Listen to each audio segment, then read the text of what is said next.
disfruta de una nueva prédica de Fracrimar Online. Palabra de Dios que llenará tu vida.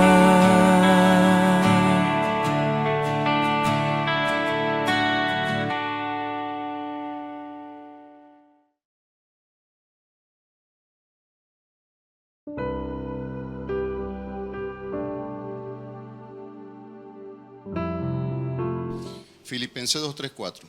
Leemos con la bendición del Trino Dios. Nada hagáis por contienda o por vanagloria, antes bien con humildad, estimando cada uno a los demás como superiores a él mismo, no mirando cada uno por lo suyo propio, sino cada cual también por lo de otros. Amén. Padre, te damos las gracias, Señor. Gracias esta mañana y te pedimos, mi Señor, para que seas tú hablando a través de mí. Sé tú a través de tu Espíritu Santo, Señor, ministrando la vida de cada uno de los que estamos aquí. Te pedimos que quites toda distracción para que nosotros podamos entender a profundidad este mensaje que tú tienes para nuestras vidas el día de hoy. Te lo pedimos, Señor, en el nombre de tu Hijo Jesús. Amén y amén. Pueden sentarse. Hoy les he traído una prédica que he titulado La unidad familiar. ¿Cuántos tienen familia aquí? ¿Cuántos provienen de una familia? Amén, todos provenimos de una familia. Y cuando hablamos acerca de la unidad familiar, ¿será que nosotros como hijos de Dios dentro de nuestras familias existen diferencias o hay miembros que de repente no se hablan unos con otros o tenemos problemas? ¿O será que cuando nosotros aceptamos al Señor estamos exentos y nuestras familias se convierten en familias perfectas? ¿Qué creen ustedes? ¿Seguimos estando con los problemas de divisiones o ahora somos una familia unida? Fíjense, no escapamos a esta situación. Y es que si nosotros vemos hoy en día las familias, vemos cómo se están desintegrando. Y precisamente he querido hoy utilizar esta porción de la palabra porque habla específicamente acerca de la unidad y habla acerca de la humildad. Amén. Si nosotros vamos o vemos un poco el contexto de esta palabra que Pablo le dio a la iglesia de Filipo, podemos decir que la escribió alrededor del 60 o 62 después de Cristo. Esa es la fecha que se estima, ¿no? Y la escribió en un momento en su primer encarcelamiento, y se dice que fue desde Roma. En realidad unos dicen que fue desde Roma, otros dicen que no. Lo importante de esto es que nosotros podamos extraer cuál fue la enseñanza que el apóstol Pablo quiso darle a la iglesia de Filipo y que hoy la podemos nosotros aplicar a nuestras vidas, la podemos aplicar a las iglesias. Y cuando nosotros hablamos acerca de la unidad o de las familias que no están unidas o de las divisiones dentro de la iglesia, eso no es nuevo, o sea, eso viene desde el Antiguo Testamento. Cuando nosotros vamos allí a los orígenes, al Génesis, vemos cómo cuando Adán y Eva pecaron, ellos comenzaron a mostrar indicios acerca de esta desunión familiar. Porque si recordamos, cuando nosotros leemos allí y el Señor se les aparece y le dice a Adán, habla con Adán y Adán le dice al Señor, mira, la mujer que tú me diste, ¿qué hizo él allí? Está trasladando la culpa. Fue la que me dio y me hizo cometer este pecado. La mujer que tú me diste, como que si a Eva, para aquel entonces buscó un arma y lo obligó a que él hiciera lo que él hizo, ¿sí? Entonces ya le estaba trasladando la culpa. Pero Eva, no conforme con esto, dijo, no, yo no me voy a quedar con esta, pero es que la serpiente fue la que me engañó para que yo cometiera ese pecado. Entonces, desde allí comienza, y precisamente hay una separación entre Dios y el hombre porque cometieron el pecado original, y comienza una serie de sucesos que es como que usted sembró algo y va a comenzar a cosechar. Entonces, ¿qué pasó? Vemos que después que ellos se unen y tienen descendencia, tienen a su hijo Caín y tienen a su hijo Abel, resulta ser que vemos cómo Caín mata a Abel por los celos o porque no le agradó lo que Dios le había dicho con respecto a su ofrenda. Entonces continuamos con esa desunión. Y eso pensaríamos nosotros, pero qué horrible, o sea, ¿cómo matas a tu hermano? Pero si vemos hoy en día, no solamente matas a tu hermano, hay hijos que han matado a sus padres, hay padres que han matado a sus hijos. Entonces continúa todo eso que viene desde allá, desde el Antiguo Testamento. Si continuamos con las historias que están allí en la Biblia, nos encontramos con Esaú y Jacob. ¿Qué pasó con Esaú y Jacob? Resulta ser que por favoritismo de los padres, porque Rebeca amaba más a Jacob, pero Isaac amaba más a Esaú. Entonces resulta ser que había una competencia, y para los que han leído la Biblia, que todos los que están aquí pienso que deben haber leído ese pasaje, vemos cómo la mamá con el hijo se pusieron de acuerdo para engañar al padre y robarle la primogenitura que le correspondía al primogénito de esa familia. Entonces él tuvo que huir porque pensó que su hermano se iba a vengar de él y le iba a hacer cosas peores. Ese acontecimiento, hasta los días de hoy, nosotros estamos viviendo esas consecuencias, porque esas disputas que hay en el Medio Oriente vienen precisamente de ese episodio que vivimos o que vivieron ellos en el Antiguo Testamento. Luego, si avanzamos un poco más, nos encontramos con la historia de José. ¿Qué pasó con José? José también había favoritismo, y resulta ser que sus hermanos, por envidia o por rabia, porque de repente José para aquel entonces, cuando recibió la promesa del Señor, no estaba lo suficientemente maduro y se lo contó a los hermanos y a sus padres y se molestaron con él. Pasó una caravana y lo vendieron como esclavo. ¿Para qué? Para que él viviese un proceso y su corazón pudiese ser preparado para recibir lo que Dios tenía para él. Amén. Entonces, así como ellos, también podemos hablar del rey David. El rey David, con su hijo Absalón, lo andaba buscando también para matarlo, producto del pecado que él había cometido, el rey David. Entonces, cuando usted y yo, o cuando cualquier persona llega y siembra este tipo de discordia y de contiendas, eso nosotros lo vamos a cosechar en nuestra familia. ¿Y qué decimos del caso de la iglesia?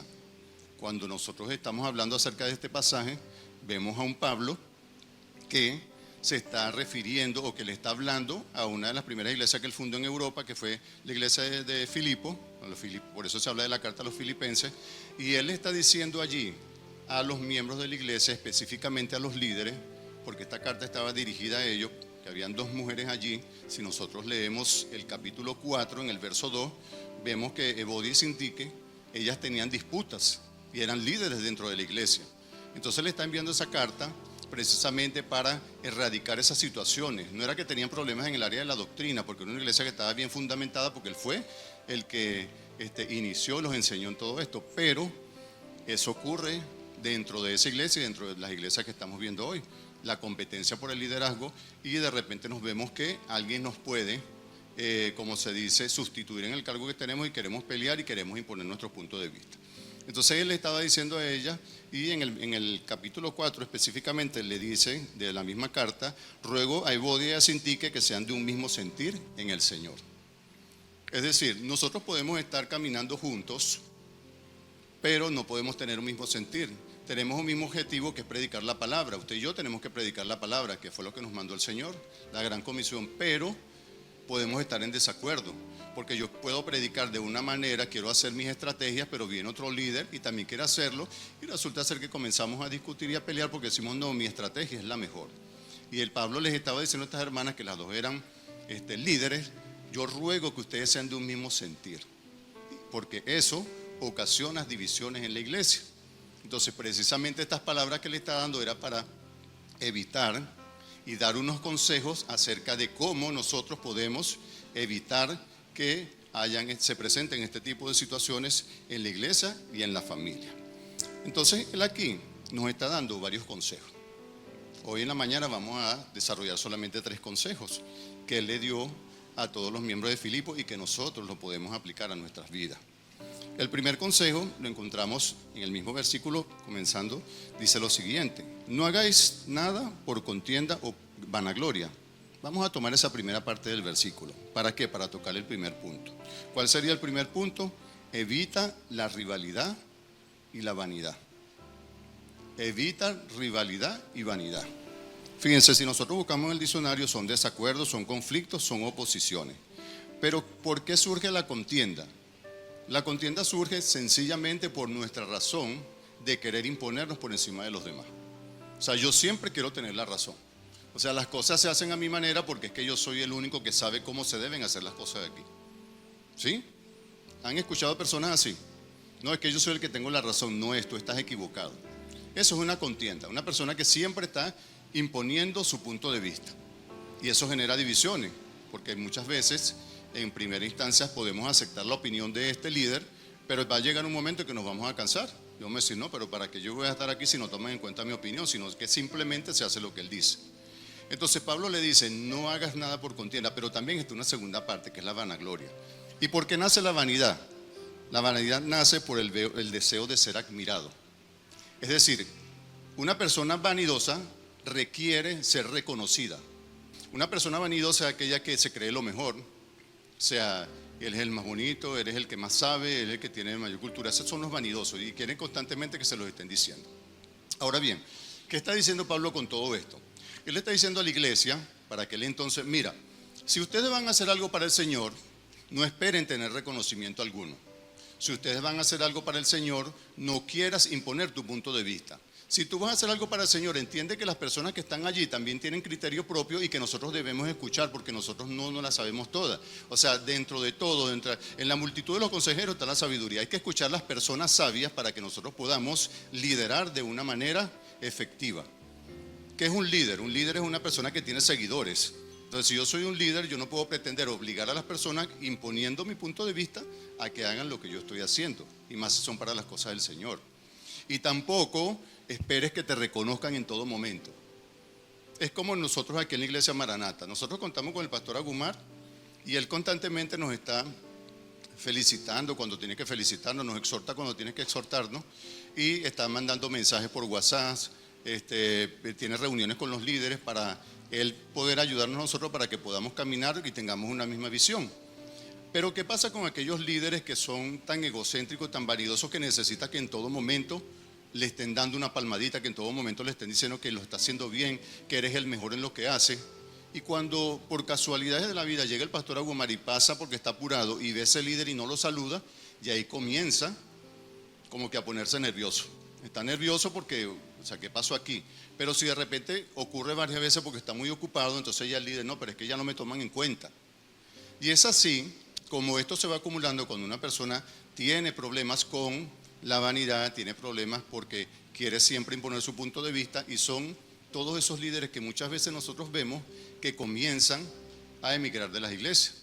Y usted lo ve que están un tiempo en Maranata, de repente se van para otra iglesia, después pasan para otra iglesia y están rotando de iglesia en iglesia porque no están llenando ese tanque emocional que ellos tienen para que su vanidad esté satisfecha, para que su punto de vista sea tomado en cuenta. Él les está diciendo eso. Entonces, eso era para aquella iglesia, para la iglesia de Filipo. Pero ¿qué de aquí de la iglesia Maranata? ¿Será que nosotros hemos vivido situaciones como esta? ¿O será que como miembros de Maranata muchas veces nosotros nos sentimos que no nos toman en cuenta? Porque eso pasa. O sea, son tantos miembros que de repente nosotros estamos caminando por la calle y alguien se nos acerca y nos saluda y no lo conocemos. Y le preguntamos que a qué iglesia existe. Me dice, yo voy a su iglesia, pastor. Claro, nosotros con pena, pero en realidad no es de repente nuestra culpa, porque son muchos y no alcanzamos a conocerlos a todos. Y eso pasa. Entonces, cuando no hay esa madurez espiritual, comienzan estas cosas y comienzan a suceder estos problemas. Ahora bien, ¿qué pasa dentro de la iglesia si nosotros aceptamos el primer consejo de Pablo? ¿Existirían divisiones dentro de la iglesia? ¿Qué creen ustedes? ¿Hay divisiones cuando nosotros tomamos el primer consejo? Si yo realmente no busco imponer mi punto de vista y si yo realmente no soy vanidoso, sino que trabajo porque entiendo que hay una recompensa mayor. Porque ¿para quién trabajamos nosotros? O sea, yo no trabajo para ser reconocido. Yo no trabajo para que estén aceptando todo lo que yo digo. Yo realmente estoy trabajando para alguien importante, que la recompensa mía me está esperando allí. Yo estoy trabajando para el Señor. Y ustedes también tienen que estar trabajando para el Señor. Entonces no esperemos recompensa de las personas. Son añadiduras que muchas veces vienen a nuestras vidas, pero realmente la recompensa mayor nos la va a dar nuestro Señor. Ahora pregunto yo, ¿usted quiere la recompensa de toda la iglesia completa o usted prefiere solamente la recompensa del Señor? ¿De quién le gustaría tener la recompensa? Del Señor. Entonces eso se traduce en que en nuestras vidas hay ciertas bendiciones que se añaden y usted ni siquiera se da cuenta muchas veces de que eso es parte del trabajo que usted está haciendo para Dios. Entonces, lo que Pablo está diciendo a la iglesia, no líderes por contienda y no líderes por vanidad. Ahora, si vamos al caso de nuestras familias, ¿qué pasa con nuestra familia? Miren, después que se cometió el pecado original, nosotros heredamos esa herencia corruptible, ¿sí? Y el hombre por naturaleza tiende a lo malo. Y usted lo ve en los niños. Los niños de que están pequeños, ellos luchan por querer buscar su beneficio propio. Y están luchando por esto y por otro. Y dentro de la familia siempre se ve esto. O sea, los hermanitos pelean unos con otros y precisamente si los padres no corrigen este comportamiento, esos niños van a crecer y cuando lleguen adultos eso va a ser peor, porque allí es cuando viene la verdadera separación. Dentro de los padres existe favoritismo, como pasó en el caso de Rebeca e Isaac, como pasó en el caso de José. Entonces, ¿qué ocurre cuando hay favoritismo? El favoritismo crea raíces de amargura dentro de los hermanos. Eso lo dictamos en la clase en el taller de cómo controlar la ira. Una de las clases del favoritismo. El favoritismo crea raíces de amargura dentro de los hermanos. Entonces, claro está, mientras están los padres, si ellos no corrigen eso, estos niños crecen de esa manera y va a tener conflictos de adultos que tienen que resolverlos a través de talleres, buscar comunión con Dios para que ellos puedan ir sanando todas esas heridas. Que eso se convierte en yuca, en un guacal y después es terrible para ustedes poder solucionarlo. Entonces los niños crecen de esta manera, pero si un padre y una madre comienzan a corregir ese comportamiento desde pequeño, por supuesto que cuando lleguen adultos va a ser diferente. Dentro de la familia y dentro de las iglesias nosotros tenemos que practicar este consejo. Usted tiene que evitar estar peleando por todo, imponiéndose, y tiene también que tratar de evitar de ser tan egocéntrico, porque las personas que son vanidosas lo que quieren es protagonismo constantemente. Amén. ¿Será que solamente lo vivo yo en mi familia o eso se ha visto en la familia de ustedes también? ¿Estoy predicando solamente para mí o ustedes también viven todo eso? Segundo consejo que nos da el apóstol Pablo: sé una persona humilde. Mire lo que continúa diciendo el versículo. Antes bien con humildad, estimando cada uno a los demás como superiores a uno mismo. Qué difícil es hacer esta parte. Muchas veces las personas confunden la humildad con frases que dice el mundo. Fíjense, ¿ha escuchado usted decir esto? Es que yo no me humillo ante nadie. O sea, quien me quiere humillar es que yo lo aplasto y le doy hasta que acabo con él. Yo no me voy a dejar humillar. O sea, porque muchas familias enseñaron eso. Usted no se deje humillar. Usted tiene que tener dignidad. No se humille. Usted no se deje humillar. Eso dice el mundo, ¿no? O dicen esta otra frase: pobrecito, él es muy humildito, él es muy pobre, él no tiene nada. O sea, confunden la humildad con la pobreza. Oye, humildad no tiene nada que ver con esto. Absolutamente nada. ¿A qué se refería el apóstol Pablo cuando estaba hablando acerca de ser humildes? Fíjense lo que dice, el mismo versículo está dando el concepto. Cada uno a los demás como superiores a uno mismo. Ese es el verdadero concepto de humildad. Pero ¿qué pasa con una persona humilde? Mira, una persona humilde es aquella que realmente tenga lo que tenga. Puede tener muchas condiciones. De repente puede ser un excelente profesional, de repente puede ser un excelente cantante, de repente puede ser un excelente predicador, pero eso no le da pie para que ellos se crean lo mejor, sino que realmente estiman a los otros como mejores también. Una persona realmente humilde entiende que todas las personas tienen su valor. ¿Y por qué? Porque si yo les preguntase a ustedes cuál es el valor que ustedes tienen, ustedes conocen realmente su verdadero valor. Imagínense, usted y yo costamos el sacrificio de Jesús. Entonces el hecho de ser hijos de Dios y que Él haya muerto por usted y por mí, quiere decir que usted y yo valemos mucho. O sea, nosotros no tenemos precio por el sacrificio que pagaron por usted y por mí. Entonces esa persona humilde no se anda exaltando diciendo, mira, yo soy lo mejor de lo mejor. ¿Por qué no? Porque entiende que todos tienen valor. Es entender que tanto ustedes como mi persona, cada uno tiene su valor. Pero cuando hablamos acerca de estimar a los demás con más que nosotros, o sea, que como que si fuesen mayores, quiere decir que nosotros debemos entender que ustedes tienen ese valor añadido que le ha dado el Señor Jesús, ¿verdad? Porque ustedes pagó su precio. Pero que no es que sean mejores, sino que cada quien está aquí porque Dios lo permite y que tiene su valor para Él. Entonces eso nosotros tenemos que entenderlo siempre. Si yo veo al otro como superior a mí, siempre va a haber armonía dentro de la iglesia y dentro de la familia. ¿Por qué? Porque si yo estimo a Nelly como superior a mí y a Nelly me estima como superior a ella, esa relación hace que haya la perfecta armonía dentro de la iglesia. Y esa relación en la familia también, dentro de los hermanos. Mira, que uno se considera más bonito que otro, que el otro es más talentoso. No, porque somos hijos del mismo papá y de la misma mamá y nos aman iguales a los dos. Y tú tienes tus talentos y yo tengo los míos. Yo te considero que tú eres mejor que yo, pero él también me considera a mí mejor que él. Entonces también hay perfecta armonía. Y allí no hay la competencia. ¿Qué pasaba con Evodia y Sintique? Ella pensaba que una iba a desplazar a la otra. Pero si entendieran estos principios que Pablo les estaba explicando, no habría ningún problema, porque sencillamente caminarían juntas, porque en realidad el objetivo es común, que es predicar la palabra. Y eso tiene que ocurrir hoy aquí en la iglesia. Porque hay divisiones en la iglesia precisamente por esto. Fíjense, hay iglesias donde los ministerios no colaboran unos con otros. O sea, si tú eres ministerio de familia, encárgate tú de las parejas, yo no tengo nada que ver con eso. Si tú eres ministerio de consolidación, tú tienes que consolidar. Si tú eres el ministerio de alabanza, tú verás cómo te preparas para eso. Pero si nosotros aplicamos el concepto de Pablo, mira, el ministerio de familia, que somos nosotros, llega el ministerio de alabanza, conoció una pareja, les habló de Cristo, lo trajo, ven que te presento aquí. Ahí me trajeron unas personas para el ministerio.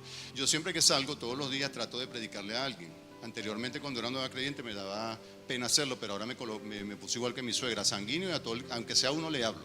Y mi teléfono se partió, fue al Sanville a comprar uno, y resulta ser que no había predicado a nadie, y me venía. Y resulta ser que veo unas cornetas y le pregunto al muchacho que me atiende, ¿para qué son esas cornetas? ¿Sirven para predicar, para hablarle a personas en un grupo pequeño? Y me dijo, sí, ¿para qué lo quiere? Para una célula.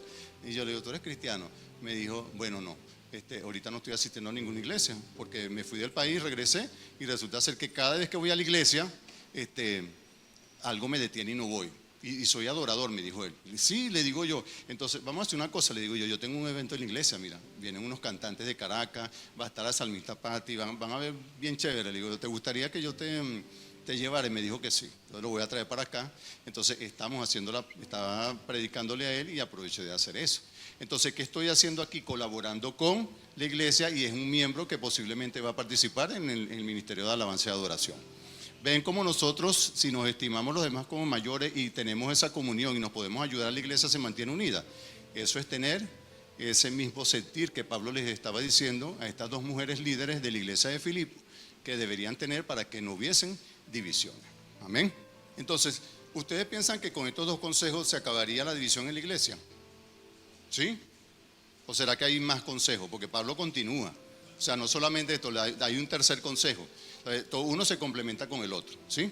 Fíjense lo que dice Mateo, antes de pasar al otro punto. Mateo 11:29 dice, el Señor Jesús le dice, aprended de mí que yo soy manso y humilde de corazón. Es decir, si el Señor Jesús está diciendo que aprendamos de Él esa mansedumbre y esa humildad, es porque realmente es necesaria para nuestras vidas, para evitar todos estos conflictos que posiblemente se dan precisamente a la falta de humildad. Pero también hay un tercer consejo, y es importante, dice, busca el bienestar de otros. Mire, ¿qué cosa más difícil es que nosotros, o sea, que usted y yo busquemos el bienestar de otro? ¿Qué es lo que pasa? Vivimos en un mundo tan convulsionado, en un mundo con tantos problemas, en un mundo donde las personas están tan afanadas, que realmente nosotros estamos como acelerados todo el tiempo. Si no buscamos un equilibrio, un break para buscar la comunión con Dios para que nos pueda dar un diario vivir de manera diferente. Entonces estamos viviendo tantos problemas, y sobre todo hoy en día, imagínense, si usted es comerciante, anda con los pelos de punta si no tiene Señor en su vida. Con ese tema del dólar, las ventas están paradas porque no se consiguen dólares, porque la gente no le quiere pagar a uno, porque no quieren hacer esto, lo otro, y viene la temporada de Navidad y nosotros esperando que siempre la temporada de Navidad es la mejor, pues bueno, algo lo quiere opacar. Pero eso no es nuevo de ahorita, siempre pasa, en Navidad siempre hay cosas que quieren opacar. Pero ¿qué ocurre? Cuando tenemos confianza, depositamos confianza en el Señor, creemos en Él y todas las cosas se van aclarando poco a poco. Pero si no, seguimos afanados. Igual la gente que trabaja en salud, los que trabajan en el área de educación, todo, cada quien tiene sus problemas y tiene sus afanes. ¿Por qué? Porque de repente no les alcanza para la quincena para comprar la comida, de repente tienen familiares enfermos y pare usted de contar todo lo que está ocurriendo, ¿sí? Entonces nosotros nos ensimismamos, como decir, o sea, primero yo. O sea, yo tengo que resolver lo que tengo porque hay quienes dicen, no, pero es que yo soy como el salvavidas, o sea, yo tengo que esperar que tú te ahogues, te desmayes para poderte salvar. O sea, o primero tengo yo que salvarme para poder salvarte a ti, porque dos que se están hundiendo no pueden hacer nada. Pero resulta ser que no es así, porque siempre hay algo que nosotros podemos hacer por nuestro prójimo. Siempre nosotros podemos ayudar a otras personas. Pero ¿qué ocurre? Cuando nosotros pensamos solamente en nosotros, no estamos cumpliendo con ese plan que Dios tiene para nuestras vidas. Porque si yo soy discípulo de Cristo, ¿a qué vino Cristo? A salvarnos, ¿verdad? Cristo se humilló por mí. Cristo se despojó para que nosotros tuviéramos vida en abundancia. Eso igual nosotros tenemos que copiar ese comportamiento. Pero ¿qué pasa? Cónchale, yo tengo que dejar a un lado ese protagonismo, tengo que dejar a un lado ese egoísmo para yo poder pensar en otro. Porque es difícil. Muchas veces nosotros decimos, pero es que no puedo, yo quisiera ayudarla, pero no puedo. Pero siempre hay algo que podamos hacer por los terceros. Y para hacerlo yo tengo que pensar que buscar el bienestar de otra persona también. Fíjense, anoche, cuando yo salí en la noche a caminar a mi perrito, que le tocaba hacer sus necesidades, ocurrió algo que me llamó la atención y digo, bueno, algo para la prédica. Sale una árabe que está allí con otra persona y se me atraviesan y la señora venía como cojeando porque resulta ser que se cayó en el baño. Y ella llega y me dice, paisano, me caí, porque ella está empeñada que yo soy árabe, no es que como soy narizón y cejón, ella piensa que yo soy paisano de ella. Me dice, paisano, me caí, usted no tiene una pastillita que me dé para el dolor. Pero resulta que había otra persona y la estaba llevando, la estaba ayudando. Entonces le dije, pero quédate quieta que yo te voy a llevar a la clínica. No, que yo quiero una pastilla que él me la va a dar. Porque ella es así, ella ve a uno y le pide cualquier cosa, que llévame aquí, llévame allá, siempre ha hecho eso. Pero no sé qué ocurrió dentro de su seno familiar, que a pesar de tener dinero su familia la dejaron sola. Y ella se quedó sola en su casa, en el apartamento. Y bueno, esta persona estaba allí y yo veía a la otra que no es nada, que no es familiar de ella, y la estaba llevando a la clínica. La recogió y se la llevó. Y yo después me quedé pensando, pero es que yo le pude dar la cola, yo la pude llevar hasta allá. O sea, pude hacerlo, aunque no me lo pidieron. Y venía pensando y luchando con eso, chale, no he terminado, tengo que pararme temprano porque voy a predicar. Yo sé que ahí me voy a echar como hasta las 12 de la noche. Y después decidí, pero cuando decidí llevarla, que dije, sí, voy a hacerle el favor, se paró una camioneta y era que la estaban esperando. Ahora, ¿por qué traigo todo esto a colación? Porque yo veo a esta persona, que de paso no es cristiana, porque cuando estaba buscando a la señora iba diciendo unas palabrotas, pero jocosamente, pero estaba haciendo lo que Dios haría. Ella estaba sirviendo. Y yo me quedé allí pensando y después le digo al Señor, es verdad, o sea, nosotros tenemos que aprender a servir, pero para servir hay que pensar más en los otros. Y para pensar más en los otros, bueno, de repente está bien, no importa que me trasnoche y todo lo demás. Aunque yo la mayoría de las veces siempre trato de ayudar en lo que puedo, casi siempre. Pero a veces como el enemigo, bueno, te coloca en tu mente, que digo yo, o será uno mismo, mira, no hiciste nada, fíjate lo que está allí, empieza como a acusarte por ese detallito. Entonces digo, nosotros tenemos que tener un corazón como el de esa señora. Personas que no son cristianas y están pensando más en otros que en ellos mismos. Porque no es solamente llevarla a la clínica, es pagar también. Porque si la señora no tiene cómo pagar, ¿cómo pagaste una clínica? Y hay fácil una radiografía, le ponen un calmante y qué sé yo, son $200 por decirle algo. ¿Entiendes? Entonces Dios nos está llamando a eso. Sé que muchas veces no tenemos dinero, sé que muchas veces no tenemos el tiempo, sé que muchas veces no tenemos la disposición, pero Dios nos está llamando a que nosotros seamos como esas personas, que aprendamos a pensar en otros. Amén. Como hacemos aquí en la iglesia Maranata, hay algún enfermo, en lo que puede se colabora con el enfermo, porque se ha hecho, se han donado medicamentos. Una persona no tiene, han habido personas que no tienen comida, se le hace una bolsa de comida. Eso es mostrar el verdadero amor de Cristo en nuestras vidas. Es el concepto del amor. Ese es el verdadero concepto del amor, como dice Anneli. Entonces el Señor hoy, no sé por qué, pero Él sí sabe, me permitió traerles este mensaje a ustedes. No sé, dentro de los que están aquí, porque no conozco su corazón, qué divisiones pueden haber en su familia. No sé qué dudas, qué problemas puedan tener ustedes acerca de lo que están haciendo aquí en la iglesia. Realmente no sé si ustedes tienen algo en contra de los pastores de la iglesia Maranata, en contra del liderazgo. No sé si realmente usted está pensando también irse como se han ido otros. Pero el Señor hoy le está diciendo, aplica estos 3 consejos que yo te estoy dando. Si tú sigues lo que dice la palabra, ninguna división, ninguna contienda, ningún problema pueden estar tanto en la iglesia como en sus familias. Amén. Entonces hoy meditemos acerca de esta palabra. O sea, meditemos en cada uno de los puntos que yo le he dado. En el primer punto, o sea, realmente yo soy un agente de cambio que estoy tratando de hacer la voluntad de Dios, o soy esa persona que lo que hago es estar constantemente peleando y soy una persona vanidosa que solamente pienso en mí. Esa es una pregunta que nosotros tenemos que hacernos, porque muchas veces hay ciertas áreas de nuestras vidas en las cuales nos comportamos de esta manera, no necesariamente en la iglesia. O el punto número 2, ¿qué tan humilde puedo ser yo? ¿O en qué áreas de mi vida yo no muestro la humildad? Porque eso también tenemos que pensarlo. Puede ser que sea humilde en un área, pero en otra no, aunque no debería ser, porque el humilde es humilde en todas las áreas que él puede presentar. Humildad es humildad, o eres humilde o no eres humilde, que es lo que nos llaman a hacer. ¿Y qué tanto estoy pensando yo en nosotros? O sea, si yo me pusiera a pensar, si yo en retrospectiva yo dijera, ¿qué tantas personas he ayudado yo desde que estoy aquí en Maranata? ¿Qué tantas personas les he predicado yo desde que estoy en Maranata? ¿A cuántos enfermos he acompañado desde que estoy en Maranata? ¿A cuántas personas que han tenido pérdida de familiares yo los he acompañado en el duelo, en su luto? Porque eso es fuerte. O sea, acompañar a una persona durante ese periodo que a veces dura un año y a veces dura más, no es fácil, pero tenemos que hacerlo. Y que de aquellas personas que nosotros le predicamos constantemente y vuelven a hacerlo malo, vuelven a caer, ¿será que los dejamos y decimos que se lo lleve el diablo porque ya me cansé?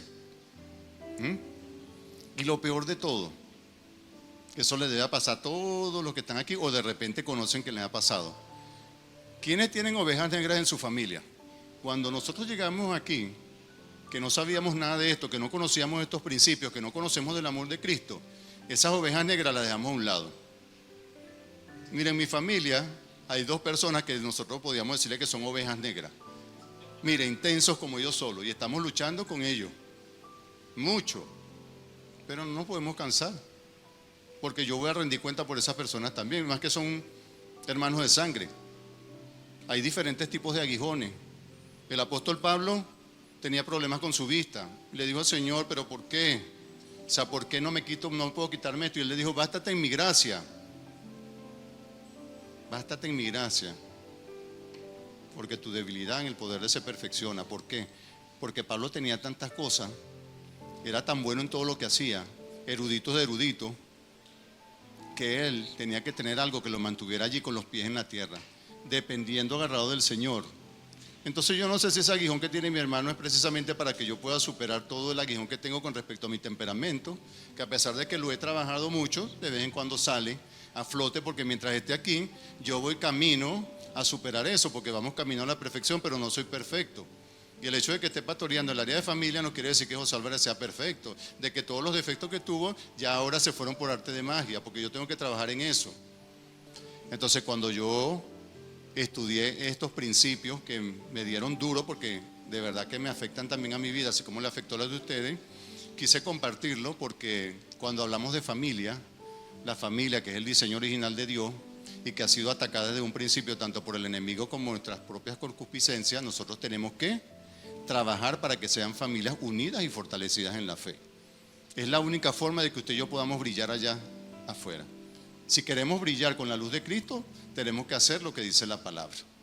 Y téngalo por seguro que cuando usted aplica esto, ven la unión, ven la diferencia, todas las personas llegan a los caminos del Señor, no porque le prediquemos con palabras de excelencia, como decía el apóstol Pablo. Yo no me vine a ustedes con palabras excelentes porque lo podía hacer, sino que nosotros en nuestro caso, con nuestro testimonio de vida, esas personas van a querer tener eso que nosotros tenemos, y es el Espíritu Santo como era usted en mí, porque hemos aceptado al Señor Jesús. Amén. Esto fue Lágrima Online, un mensaje de parte de Dios para tu vida.